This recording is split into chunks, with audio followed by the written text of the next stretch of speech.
This is PC Alan Richards. Richards served with West Midlands Police for 30 years. In 2011, he retired on full pension.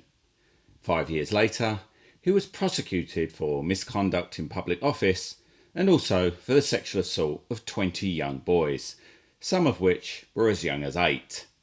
Like most officers, Richards was entirely unaccountable to anyone.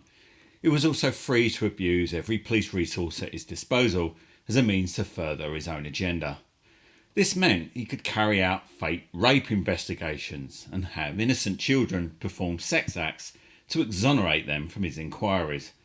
He could also approach children on the street, bark commands at them and convince them to do whatever he said under threat of arrest. And if you dared to complain about him, excuses would have been made, brooms swept, carpets lifted, and doors slammed. And complaints were made. Many complaints over many years. How many we don't know, as West Midlands Police won't say. Victims and their families reported Richard's behaviour, failing to realise that the police complaints process doesn't exist for the benefit of the public. Its primary purpose is to protect the police. At best, it's an early warning system to help corrupt and negligent officers know that someone who isn't a police officer is trying to hold them to account. The IOPC were complicit in ensuring West Midlands Police never had to reveal the extent of their corruption. They conducted a full investigation into how Richards was free to pursue his crimes unabated for 30 years. On conclusion, they then buried the report, refusing to disclose it on the grounds that it could harm the victims. The fact that it also prevents us knowing how many officers assisted in covering up for Richards is of course mere coincidence. After Richards was prosecuted, the Assistant Chief Constable at the time, Carl Fawkes, sent out a cut and paste letter to all the victims telling them how sorry he was that West Midlands had employed and protected a pervert and how lessons would be learned. One of the victims sent me a copy of the letter. As you would expect from a police apology, it's full of empty corporate platitudes. The only interesting paragraph is where Fawkes admits the complaints process is entirely bent. As a police officer who has spent my career protecting people, it sickens me that at the time he carried out these crimes, he was representing my organisation. Records have shown that complaints were made about him and concerns were raised about his behaviour during the course of his 30 years of police service. I accept that although the matters were investigated and action was taken, Richard's offending was never truly uncovered, and safeguards therefore were not put in place to protect the public appropriately. I know no apology can take away the abuse you suffered, but I'm genuinely sorry that you've been let down. No compensation was ever offered by the force, and West Midlands took so long to prosecute Richards that most of the victims were by then outside of the time limit to sue for compensation. Then we have the case of PC Kevin Hughes of West Mercia Police. He was suspended in December 2009 pending investigation for having sex with underage girls.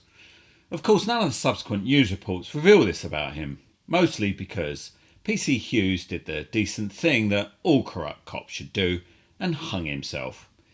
This gave West Mercia the perfect opportunity to bury the investigation with him, and as a result, West Mercia have never publicly admitted that they had a paedophile predator serving their force, nor do we know how many children he abused. It's also alleged that Hughes was found with a number of indecent images on his computer. More recently, we have this incident. The woman in this video alleges that this officer had sex with her when she was underage, and that the man beside her had to eject him from the house. That was the police officer, is the one that you chucked out of my house when I was 15 and he had sex with me. This one here? No, the other one that was calling your mate, Terry Cook. Really? Let's ask him. He was 22, working at Radio Rentals. Have you been advised by the number plate?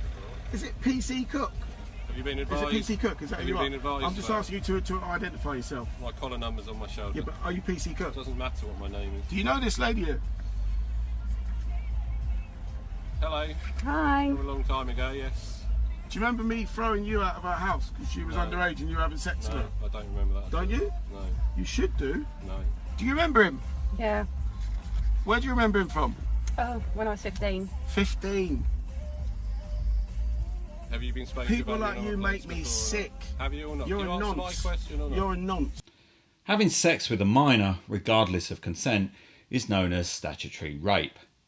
Even though this video had gone viral on social media, I could not find any indication that it had been reported as an offence.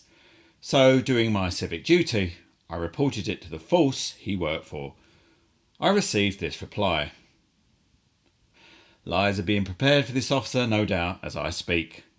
I'm sure he'll be afforded the benefit of the doubt that none of us mere mortals are ever allowed, and the occupants of the car can look forward to being smeared as vindictive troublemakers who are trying to ruin the reputation of an honest, hard-working officer.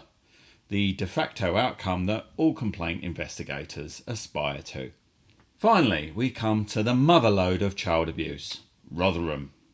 The police being complicit in this case by their refusal to investigate or arrest most of those directly responsible. The IPCC, as it was then, has also thrown in its lot with the police in its bid to ensure that no officer is ever held accountable.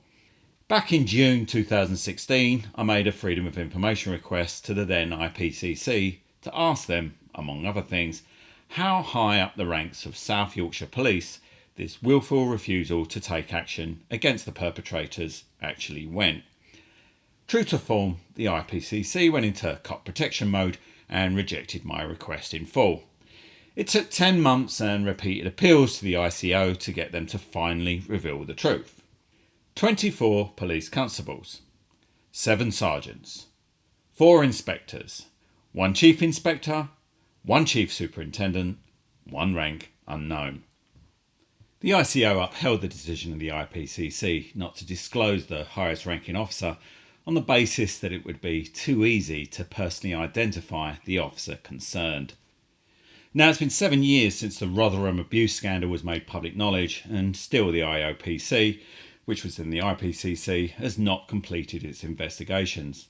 But in that time, many of the officers on this list have been alerted by their force that they're the subject of serious investigations and been given the chance to retire on full pension as a means to evade any disciplinary hearings that would have potentially held them to account.